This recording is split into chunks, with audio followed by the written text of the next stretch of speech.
Hello दोस्तों, आप सभी का यूपीएससी ज्ञान दायनी के इस बेस्ट प्लेटफॉर्म पर स्वागत और अभिनंदन है। मैं आप सभी के बीच में नेहा।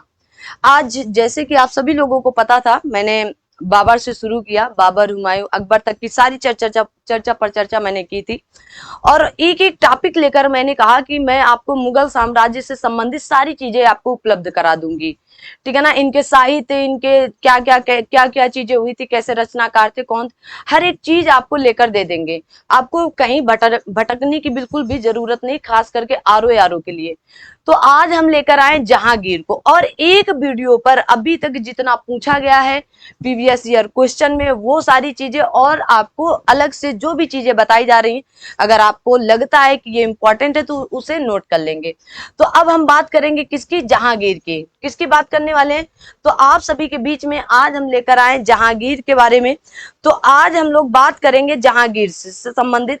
तो जहांगीर मतलब अब आपके अकबर के बाद जहांगीर का शासन चलता है। किसके बाद? अकबर के बाद। तो आइए अकबर के बाद जहांगीर को देखते हैं। कहा गया जहांगीर का काल मुगल चित्रकला के चरमोत्कर्ष का काल था। जहांगीर ने, कहा गया, हेरात के एक प्रसिद्ध चित्रकार थे जिनका नाम आका रिजा के नेतृत्व में आगरा में एक, कहा गया, चित्रणशाला की स्थापना की गई। तो मोस्ट इंपॉर्टेंट पहले यही बनता है कि जहांगीर के शासन काल में जो चित्रकला था वो चरमोत्कर्ष पर चल रहा था। किसमें? मुगल का चित्रकला चरमोत्कर्ष पर चल रहा था। इंपॉर्टेंट बात है ना। और यहाँ पर एक प्रसिद्ध, हेरात के एक प्रसिद्ध चित्रकार आए थे। इनका नाम क्या था? तो आप कहेंगे आका रिजा था, जिनके नेतृत्व में आगरा में, कहां पर? आगरा में एक चित्रणशाला की स्थापना की गई थी। ये भी बात आपके लिए इंपॉर्टेंट होनी चाहिए। ठीक है। कहा गया जहांगीर के काल में हस्तलिखित ग्रंथों की विषय वस्तु को चित्रकारी के लिए प्रयोग की पद्धति को समाप्त करके उसके स्थान पर छवि चित्र, क्या? छवि चित्र या व्यक्ति चित्र, छवि चित्र या व्यक्ति चित्र, प्राकृतिक दृश्यों मतलब दृश्य दिखा करके एवं व्यक्तियों के जीवन से संबंधित चित्रण की परंपरा की शुरुआत की गई। मोस्ट इंपॉर्टेंट है। जैसे इसी में, इन्हीं के शासन काल में कुछ लोग ऐसे आते हैं जो पक्षियों के चित्र बनाने के लिए बहुत जाने जाते थे, और कुछ लोग ऐसे आएंगे जो व्यक्तियों के चित्र के लिए। और ये दोनों टॉपिक आपसे एकदम झीक के पूछा गया। तो आगे देखते हैं। कहा गया जहांगीर के शासन या जहांगीर के काल के प्रमुख चित्रकार कौन थे? तो आप कहेंगे फारूक बेग थे। कहा गया बिशन दास जी थे, उस्ताद मंसूर जी थे, दौलत जी थे, मनोहर तथा अबुल हसन जी थे। मोस्ट इंपॉर्टेंट आपके अबुल हसन साहब हैं। आगे देखते हैं। कहा गया फारूक बेग जो अकबर के समय में मुगल चित्रणशाला में प्रवेश किया था, किसके शासन काल में आए थे? मुगल, अकबर के। मुगल में अकबर से शुरू करते थे कौन? आपके फारूक बेग ना। कहा गया जहांगीर के समय उसने फारूक बेग बीजापुर के सुल्तान आदिल शाह, किसके? आदिल शाह का चित्र बनाया था। तो आपको याद रखना है किसका चित्र बनाया था? आदिल शाह। कहाँ के? बीजापुर के ये सुल्तान हुआ करते थे आदिल शाह का। तो किसके समय में? जहांगीर के समय में। ठीक है ना। फारूक बेग ने बनाया था। कहा गया दौलत फारूक बेग का शिष्य था। जो दौलत था वो किसका शिष्य था? फारूक बेग का शिष्य हुआ करता था। उसने बादशाह जहांगीर के कहने पर अपने साथी चित्रकारों, मतलब जैसे उनके बिशन दास, गोवर्धन जी, अना, अबुल हसन आदि का सामूहिक चित्र बनाया, और साथ ही अपना भी एक छवि चित्र बनाया। तो अगर आपसे पूछा जाए कौन बनाया था, तो दौलत जी ने बनाया था। कौन? दौलत ने। दौलत कौन थे? तो आप कहें फारूक बेग का शिष्य था, जो बादशाह जहांगीर के शासन पर सामूहिक चित्र बनाया था। उनमें से आप कौन कौन थे? तो आप कहेंगे बिशन दास। आपसे पूछ सकता है या पूछा गया कि कौन शामिल नहीं थे, तो बिशन दास जी, बिशन दास, गोवर्धन दास, अबुल हसन आदि थे, बाकी कोई नहीं था। और इसने अपना स्वयं चित्र बनाया था। कहा गया मनोहर बसावन का पुत्र और अपने समय का एक प्रसिद्ध चित्रकार था। उसने अनेक प्रसिद्ध चित्र या छवि चित्रों का निर्माण किया। एक ध्यान, मतलब कहा गया ध्यानतव्य कि तुझके जहांगीरी में मनोहर का नाम नहीं मिलता है। जो आपके मनोहर बसावन का पुत्र था, किसका पुत्र था? तो आप कहेंगे ये बसावन, मनोहर बसावन का पुत्र हुआ करता था, जो इनका नाम तुझके जहांगीरी पर नहीं मिलता है। ठीक है। मनोहर ने अनेक शहजादों, अमीरों एवं विदेशी राजपूतों के सामूहिक छवि चित्र बनाए थे। जहांगीर ने अपने अग्रणी चित्रकार विशन दास को अपने दूत कागा खान आलम के साथ फारस के शाह के दरबार में चित्र बनाकर लाने के लिए भेजा था, और उसने शाह और उनके आमिर तथा उनके परिजनों के अनेक छवि चित्र बनाकर लाया भी था। तो कौन? तो जहांगीर ने भेजा था किसको? विशन दास को, अपने दूत के साथ। कहा? तो दूत खान आलम के साथ फारस भेजा था, और फारस के किसके? शाह के दरबार के चित्रों के बारे में, कि फारस में किस तरह की चित्रकारी चल रही है, जहांगीर जानना चाहते थे। आइए, कहा गया जहांगीर के समय में सर्वोत्कृष्ट चित्रकार उस्ताद मंसूर, जिनको मैंने बताया उस्ताद मंसूर थे, अबुल हसन थे। बादशाह ने इन दोनों को क्रमशः कहा गया नादिर उल असद की उपाधि उस्ताद मंसूर को दिया था, और कहा गया नादिर उद जमा की उपाधि अबुल हसन को दी थी। ठीक है। कहा गया उस्ताद मंसूर प्रसिद्ध पक्षी विशेषज्ञ, मोस्ट इंपॉर्टेंट चित्रकार था। तो पक्षियों के चित्र बड़े अच्छे थे, जैसे सारस का चित्र, अभी साइबेरिया से जो सारस आते थे उनके चित्र बनाता था ना, जबकि अबुल हसन को व्यक्ति चित्रों में महारत हासिल थी। आपका एक नजर अगर आपको अबुल हसन ने देख लिया तो आपका चित्र बना देते थे, इतनी उनको महारत हासिल थी कि आप अगर पर्दे के पीछे भी हैं, कहा जाता है, मैंने देखा थोड़ी ना, कि पर्दे के पीछे भी अगर चेहरा आपका झलक रहा है तो आपका व्यक्ति चित्रों में आपको महारत इतनी हासिल कर रखे थे कि आपको बता देंगे, दिखा देंगे कैसे बने। कहा गया उस्ताद मंसूर दुर्लभ पशुओं, विरले पक्षियों और अनेक पुष्पों के अनेक चित्र बने। उनकी महत्वपूर्ण किनके? उस्ताद मंसूर की बात करें, उनकी महत्वपूर्ण कृतियों में साइबेरिया का एक बिरला सारस तथा कौन था? सारस, और बंगाल का एक अनोखा पुष्प विशेष रूप से उल्लेखनीय है। तो किसके? उस्ताद मंसूर के, मोस्ट इंपॉर्टेंट है। अबुल हसन कहा गया अकारिजा, जो सबसे पहले मैंने बताया था अकारिजा का पुत्र था, वह बादशाह की छाया में रहकर बड़ा हुआ। उसने 13 वर्ष की आयु में ही 1600 ईस्वी में सबसे पहले कहा गया ड्यूटर के संत जॉन पॉल की तस्वीर की एक नकल बनाई थी। क्या बनाई थी? नकल बनाई थी ना, मतलब देख करके कि वो ऐसी बनी है वैसी मैं भी बना दूंगा। ठीक है। अबुल हसन की सर्वाधिक प्रमुख विशेषता थी कि उसकी रंग योजना जो अत्यंत प्रभावशाली या चिंता आकर्षक एवं चटकारदार होती थी। एकदम चटक मटक भटक तरीके से ये चित्र क्या करते थे? रंग योजना करते थे अपनी। ठीक है। अबुल हसन ने तुजुक-ए जहांगीरी के मुख्य पृष्ठ के लिए चित्र बनाया था। तो अबुल हसन का माना जाता है कि अबुल हसन जो चित्रकार थे, जो तुजुक-ए जहांगीरी थी उसका फर्स्ट पेज कहा गया है मुख्य पृष्ठ के लिए चित्र बनाया था।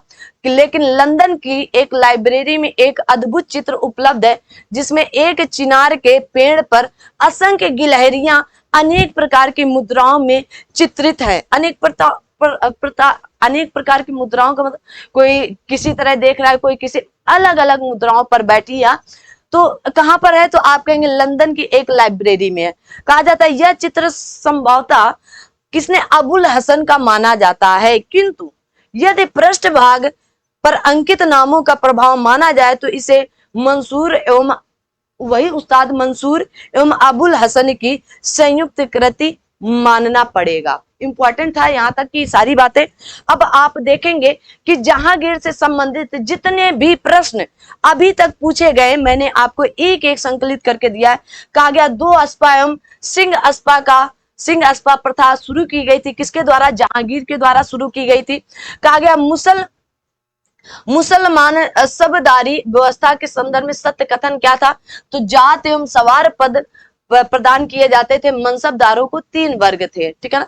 कहा गया मुगलों एवं मेवाड़ के राणा के मध्य चित्तौड़ की संधि जिस शासक के शासनकाल में हस्तांतरित हुई थी वह था तो जहांगीर में शासनकाल। ईस्ट इंडिया कंपनी ने जहांगीर के दरबार में पहले भेजा था किसको? तो आप कहेंगे हॉकिंस को भेजा गया था, मोस्ट इंपॉर्टेंट है। जहांगीर के दरबार ब्रिटिश शासक जेम्स प्रथम का राजदूत कौन सा बन के आया था, तो थॉमस रो बनकर आया था, मोस्ट इंपॉर्टेंट है, खूब पूछा जाता है। कहा गया जहांगीर ने खान की उपाधि से किसे सम्मानित किया था, तो हॉकिंस को सम्मानित किया था, मोस्ट इंपॉर्टेंट है। कहा गया मुगल सम्राट जहांगीर ने इंग्लिश खान की उपाधि किसे दी थी, तो विलियम हॉकिंस को ही दी थी। कहा गया कैप्टन हॉकिंस के संदर्भ में सही कथन था, यह एक तुर्की भाषा का बहुत अच्छा ज्ञाता था। वह 1660 ईस्वी में भारत 1608 ईस्वी में भारत आया था। कब आया था? 1608 ईस्वी में। और क्या चल रहा था? जहांगीर का शासन चल रहा था। इंग्लैंड के जेम्स प्रथम के राजदूत सर थॉमस रो भारत आए थे। कब? 1615 में आए थे। भारत में इंग्लैंड का वह दूत जो जहांगीर के पीछे अजमेर से मांडू आया था, वो थॉमस रो था। कौन था? Thomas Roe. कहा गया जहांगीर ने थॉमस रो को मिलने का अवसर दिया था अजमेर में। पूछा गया है प्रश्न, कहां पर मिलने का अवसर दिया गया था? अजमेर में। कहा गया विदेशी यात्रियों के भारत आने का कालानुक्रम क्या था, तो आप कहेंगे राल्फ फिंच था पहले, फिर विलियम हॉकिंस आया, फिर निकोलस डाउनटन आया, और फिर उसके बाद थॉमस रो आया था, सर थॉमस रो आए थे। कहा गया एक डच पर्यटक जिसने जहांगीर के शासन काल में मूल्यवान विवरण दिया, वो था आपके फ्रांसिस्को, आप कहेंगे फ्रांसिस्को पेलसर्ट था। कौन सा? पेलसर्ट था, इंपॉर्टेंट है। वह मुगल शासक जिनका मकबरा भारत में नहीं है, तो जहांगीर एवं बाबर तथा बहादुर शाह जफर का मकबरा आपके भारत पर नहीं है। इंपॉर्टेंट है, तीनों लोगों के नाम याद करके रखें। कहा गया मुगल चित्र कला अपनी पराकाष्ठा पर पहुंची थी, तो जहांगीर के राज्यकाल में पहुंची थी। यह चरमोत्कर्ष पर थी, तो जहांगीर के शासनकाल में। कहा गया जहांगीर ने नादिर उल जमा, मैंने कहा ना नादिर उज या नादिर उज जमा की पदवी या उपाधि किसे दी थी? अबुल हसन को दी थी, अबुल हसन को दी थी, ठीक है ना। कहा गया वह चित्रकारी जिसे नादिर उल अस्र की उपाधि दी थी, तो उस्ताद मंसूर को दिया गया था, मोस्ट इंपॉर्टेंट। उस्ताद मंसूरी पक्षियों के लिए जाने जाते हैं, एक अनेक प्रकार के पशु पक्षियों और पुष्पों के चित्र बनाते हैं। जहांगीर के दरबार में पक्षियों का सबसे बड़ा चित्रकार था, तो उस्ताद मंसूर था, मोस्ट इंपॉर्टेंट है। और आपके अबुल हसन व्यक्ति का चित्र बनाते थे कि आपको देख लिए तो आपका हूबहू चित्र बनाकर रख देते थे। कहा गया मुगल दरबार में वह जिसने अपनी आत्मकथा या ऑटोबायोग्राफी फारसी में लिखी, वो जहांगीर थे। कौन थे? जहांगीर थे। कहा गया अबुल फजल के हत्यारे को पुरस्कृत किया था किसने? तो जहांगीर ने किया था। किसने किया था? जहांगीर ने। कहा गया जहांगीर के विरुद्ध विद्रोह किया था, तो आप कहेंगे खुर्रम किए थे, महावत खां किए थे, और खुसरो ने किया था, मोस्ट इंपॉर्टेंट है ना। खुर्रम, महावत खां एवं खुसरो ने। खुसरो जिस मुगल बादशाह का पुत्र था, वो था जहांगीर का। तो खुसरो जिस मुगल बादशाह का पुत्र था, वो कौन थे? तो जहांगीर का ही था। नूर जहां गुटिया कहा गया जुनता दल के प्रमुख सदस्य, तो आप कहेंगे इत्मत दौला या इन्हीं को मिर्जा ग्यास बेग या नूर जहां का पिता कहा जाता है। असमत बेगम इन्हीं को नूर जहां की मां कहा जाता है। और आसफ खां नूर जहां का भाई, एवं आपका शहजादा खुर्रम शहजादा, या आपका इन्हीं को शाहजहां कहा जाता है। क्या इनके बाद जो शासन आएगा आपके किसका आएगा? तो आप देखेंगे जहांगीर के बाद आपके शाहजहां जी आते हैं, ठीक है ना।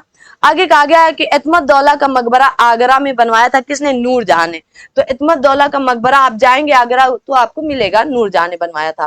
कहा गया है कि आपके प्रिंटर ड्यूरा संबंधित था, तो किससे? या इसी को कहा गया है प्राचीन कारी किससे संबंधित था? तो आप कहेंगे दीवारों में अर्ध कीमती पत्थर जड़कर फूलों की नक्काशी करना। आप देखेंगे मुगल काल में बड़ी नक्काशी होती थी, और दिल मोह करने वाली भी नक्काशियां होती थी, ठीक है, याद रखें। देखो बाबर का स्मारक कौन सा है? तो जामा मस्जिद है। हुमायूं का कौन सा है? तो दीन पनाह है। अकबर का कौन सा है? तो जहांगीरी महल है। और जहांगीर का कौन सा है? तो अकबर के मकबरे का पूर्ण करवाना। अकबर का मकबरा जो है, जो आपके कहां पर? सिकंदरा में है। तो इन्होंने अकबर ने शुरू तो करवाया था, लेकिन पूर्ण नहीं हुआ था। पूर्ण इनके पुत्र जहांगीर ने करवाया था, ठीक है ना। आगे कहा गया गोविंद महल जो हिंदू वास्तुकला का अप्रतिम उदाहरण है, स्थित है तो दतिया में है। कहां पर? अप्रतिम उदाहरण माना जाता है तो कहां पर है? तो दतिया में है। ये आपका आज का जो जहांगीर से संबंधित जितने भी प्रश्न और जो थ्योरी थी मैंने बता दी आपको, यही पूछा गया। ये नहीं पूछा जाता कब से कब तक शासन किए हैं, ठीक है ना। तो उसके पीछे बिल्कुल नहीं भागना है आपको, मैं बताने के लिए उतना तो इंसान तैयार करके, लेकिन जब प्रश्न नहीं बना है तो आगे भी अभी तक प्रश्न नहीं बना। तो आज की क्लास यहीं तक, फिर मिलते हैं अगली क्लास में। तब तक आप सभी लोग अपना ध्यान रखें, अपने साथ सभी अपनों का ध्यान रखें। Thank you so much. जय हिंद, जय भारत।